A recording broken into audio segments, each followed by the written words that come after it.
Good evening বন্ধুরা, সবাইকে আমার আরও একটা নতুন ব্লগে স্বাগত জানিয়ে আজকে আমি এখন থেকেই আমার ব্লগটি স্টার্ট করলাম। আর এখন বাজে বিকাল 3:45।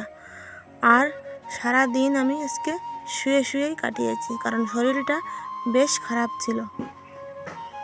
আর এই মাছগুলো আর বাজার নিয়ে আসলো রোহিতের বাবা বাজার থেকে, আর কি মানে বটতলা থেকে ফেরার পথে। আর এখন আমি সকালে বাসনপত্রগুলো খাওয়া দাওয়ার পরে ধুয়ে রেখে দিয়েছিলাম, সেগুলো আর তুলিনি, স্নান করেই শুয়ে পড়েছিলাম। সেগুলো এখন তুলে জায়গা মতো রেখে দেব। আর তার আগে কিন্তু আমি মাছগুলো কেটে এনে রেখেছি। এই বাসনপত্রগুলো জায়গা মতো রেখে তারপর আমি টেবিলটাও একটু পরিষ্কার করে নেব, আর তারপর বসিয়ে দেব রান্না। চলো তাহলে কাজগুলো তাড়াতাড়ি করে সেরে নিই।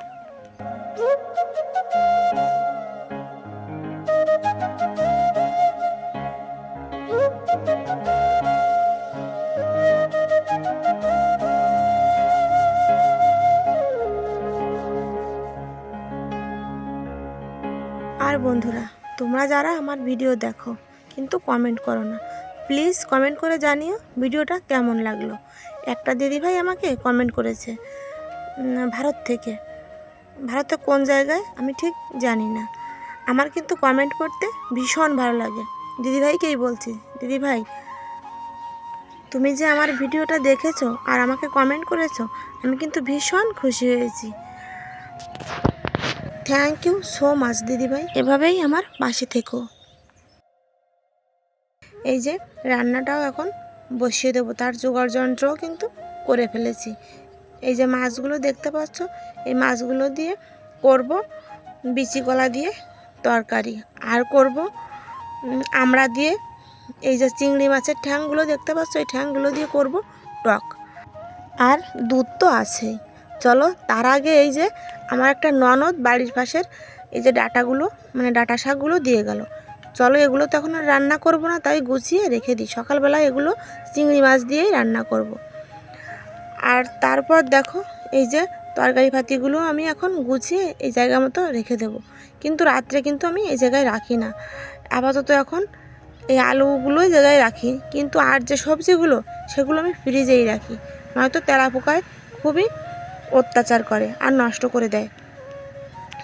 চলো তাহলে এগুলো জায়গা মতো গুছিয়ে রেখে দিই। আর এটাও আজকে রান্না করব না, এটা কালকে বিকালেই রান্না করব।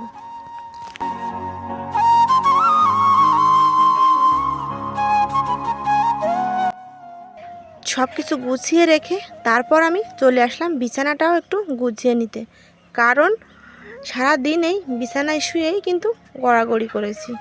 তাই ভাবলাম বিছানাটাও একটু গুছিয়ে নিই, তারপর যাব রান্না বসাতে।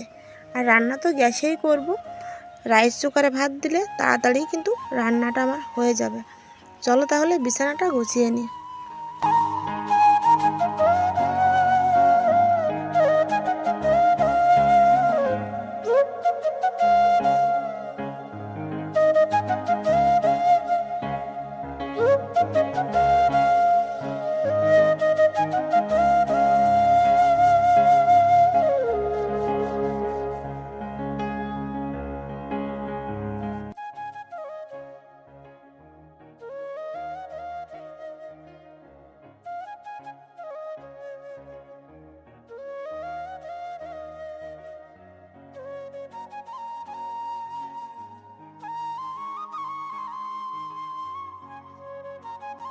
কিন্তু বিছানা গোছানোও আমার কমপ্লিট দেখো।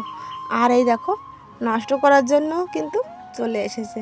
দেখো তোমাদের সাথে আজকে একটু শেয়ার করলাম, আমার বিছানা গোছানো ওর কিন্তু পছন্দ হয়নি, এখনও আবারও বিছানা গোছাচ্ছে। প্রতিদিন এরকমই করে। আর আমি কোনো কাজ করে রেখে দিলে তাই একটু বাদেই নষ্ট করে দেয়। দেখো যাদের বাড়ি এরকম বাচ্চা কাচ্চা আছে তারা তো বোঝোই, সারাদিন কিন্তু এরকম চলতেই থাকে। খারাপও লাগে আবার কিন্তু হাসিও পায়। আর তারপর দেখো আমি চলে এসেছি কিন্তু রান্না বসাতে। চালগুলো কলপাট থেকে ধুয়ে এনে ভাতটা আমি রাইস কুকারেই বসিয়ে দিলাম। আর আমি তরকারি বাতিগুলো কিন্তু আগে থেকেই কেটে রেখে দিয়েছিলাম। চলো তাহলে রান্নাটা বসিয়ে দিই।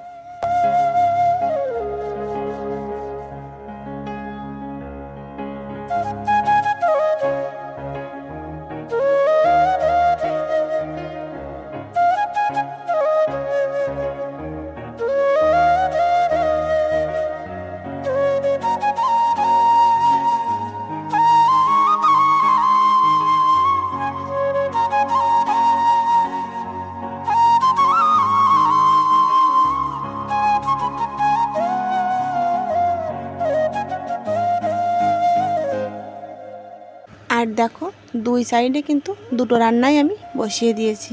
আর দেখো আগে কিন্তু আমি টকটাই রান্না করে নেব। দেখো সরিষা ফোড়ন দিয়ে তারপর কিন্তু কিছু সরিষা তেল সহ কিন্তু আমি তুলে রেখে দিয়েছি, কারণ ওই সরিষাটা ভালো করে ঘষে তারপর ওর ভিতরে কিন্তু আমি টকটা নামাবো।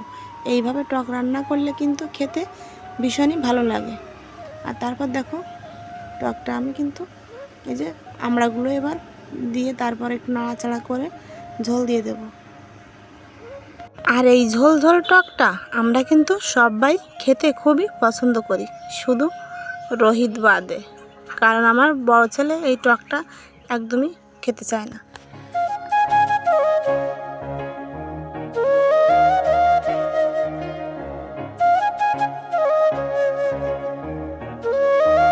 আর দেখো এই সাইডে কিন্তু আমার তেলটাও গরম হয়ে গেছে, তাই মাছগুলোকে আগে ভেজে নেব। আর আমি মাছগুলো ভেজে কিন্তু আর তুলে রাখবো না, এর ভিতরেই রাঁধুনি ফোড়ন দিয়ে আলুগুলোও ভেজে নেব। একটু নাড়াচাড়া করেই ঝোল দিয়ে দেব, কারণ আজকে আমার সারা দিনটাই শরীর কিন্তু ভালো ছিল না, আর রান্নাও করতে ইচ্ছে করছিল না। কিন্তু রান্না না করলে তো হবেও না। আর এই দেখো সরিষাটা ভালো করে কষে তারপর আমি রেখে দিলাম, আর এর ভিতরে টকটাও নামিয়ে নেব। আর দেখো এই যে ফোড়নে রাঁধুনি দিয়ে তারপর আলুগুলো দিয়ে একটু নাড়াচাড়া করে ঝোল দিয়ে দেবো।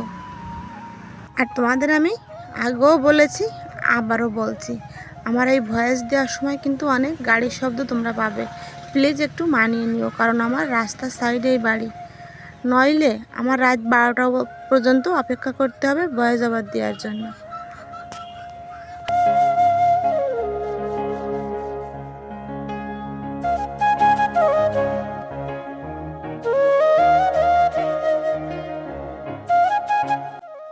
আর এই টকটাও কিন্তু আমার রান্না হয়ে গেছে, এখন কিন্তু নামিয়ে নেব।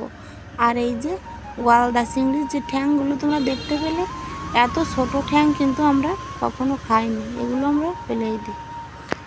আর এই মানে যখন আমাদের ঘেরের মাছগুলো গলদা চিংড়িগুলো সব বড় বড় হয়ে যায়, কার্তিক অঘ্রাণ পৌষ ওই সময়টায় কিন্তু আমরা এরকম ঠ্যাংগুলো সব ফেলেই দিই, খাই না।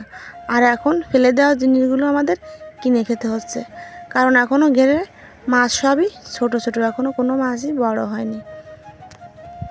কি আর করার আছে বলো, রোহান ওর বাবাকে বলেছিল এই ঠ্যাংগুলো খাবে, তাই এই ছোটোগুলোই কিনে এনেছিল, কারণ বড় ঠ্যাং এখনও পাওয়া যায় না।